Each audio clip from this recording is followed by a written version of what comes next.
Welcome to the Jaguar Podcast, a show where we discuss all things related to Duval County's finest NFL football team, the Jacksonville Jaguars. Move 42, set, fight! Duval, baby!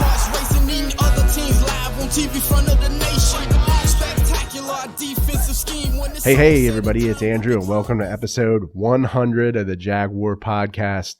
Holy smokes, I can't believe it. I didn't think I would, put out these many episodes and kind of keep on trucking with this podcast, but I really enjoy it.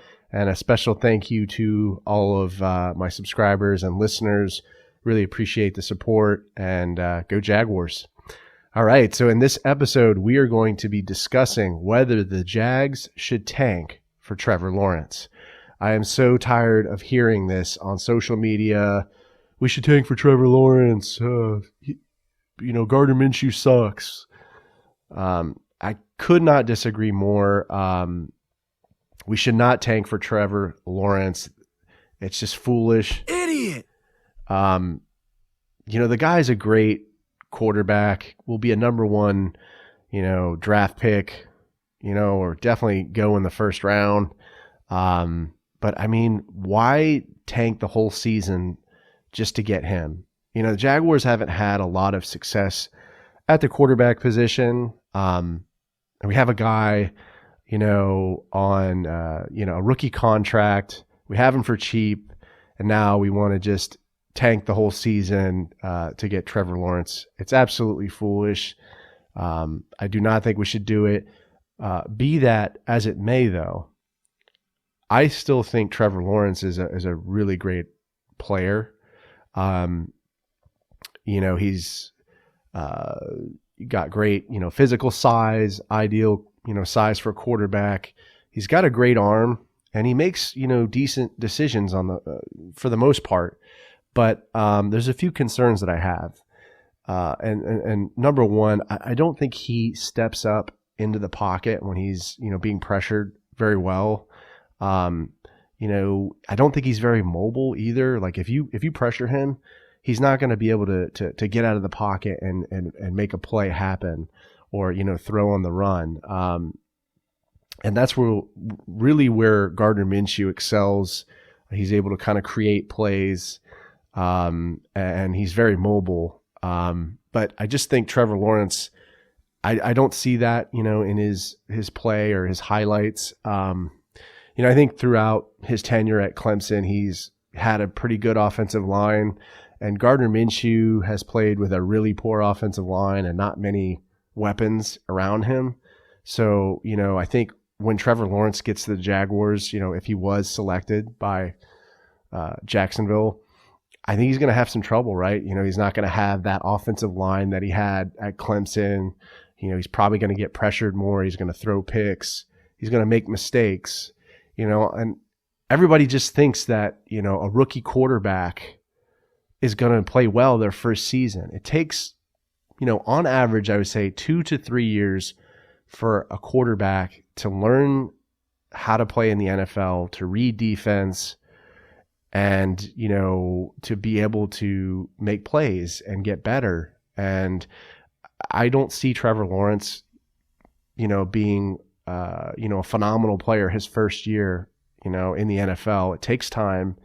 And I think everyone's just very naive in that sense, where they think that a player right out of, college, first year in the NFL is going to just play incredibly.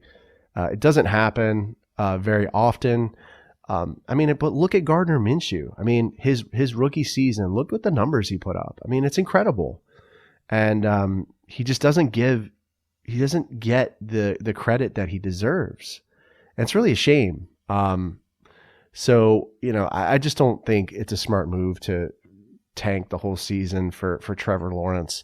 I don't think he's going to be able to read defense as well, as he did, at Clemson, because in the NFL, defensive coordinators are able to disguise defenses a little bit better. They're able to trick quarterbacks into making, mistakes, throwing picks. So I just think that's going to be a challenge for Trevor Lawrence. I'm not saying that he won't, adjust and be able to learn, but I think it's going to be very difficult that first year for him. And I think for any quarterback, in the NFL, I think Gardner Minshew is just like able to phenomenally adjust to the NFL and to make the plays that he made with the offensive line that he had in the scheme that he had, which was not very good. I didn't think John DeFilippo did a very good job with the Jaguars, with a bad defense that couldn't support him and help them win games. So I think what Minshew has done has just been incredible. Just heart and balls, man, heart and balls. And I feel like people should give him the opportunity that he deserves. He could potentially be a franchise quarterback. I'm not saying that he is right now, but he could be. And that's just the bottom line. So I think he deserves a shot. He deserves a chance. And, see what happens. We could win some games this year. It could be an exciting season. Time will tell, but do not think we should tank for Trevor. Let me know how you feel about that. Leave me a comment on the YouTube video or podcast episode. Give me a like if you enjoyed this video. Subscribe to the channel. This is a podcast, so you can pretty much get this podcast wherever you get podcasts. But stop by Apple Podcast. Leave me a review, some feedback. That always helps me when I put together these episodes. Stay safe. Stay away from the coronavirus. Go Jags, and I'll see you next time. Let me get that. JYD coming up with the big sack. Quarterbacks beware, we on the prowl. Game day night, you could hear it in our growl. Intimidation on to keep their hearts racing. Eating other teams live on TV front of the nation. Spectacular defensive scheme. This episode is available on the Jaguar Podcast YouTube channel. So if you stop by, make sure to subscribe and give this video a like. Also, these episodes are available on iTunes, Podbean, Spotify, SoundCloud, Stitcher, and other major podcast distributors as well. So if you don't mind, please leave me a review and some feedback. I'd really appreciate that. If you'd like to connect with me on social media, my Twitter handle is @JagWarPodcast. I'm also on Facebook and Instagram. This is Andrew signing off. Cheers.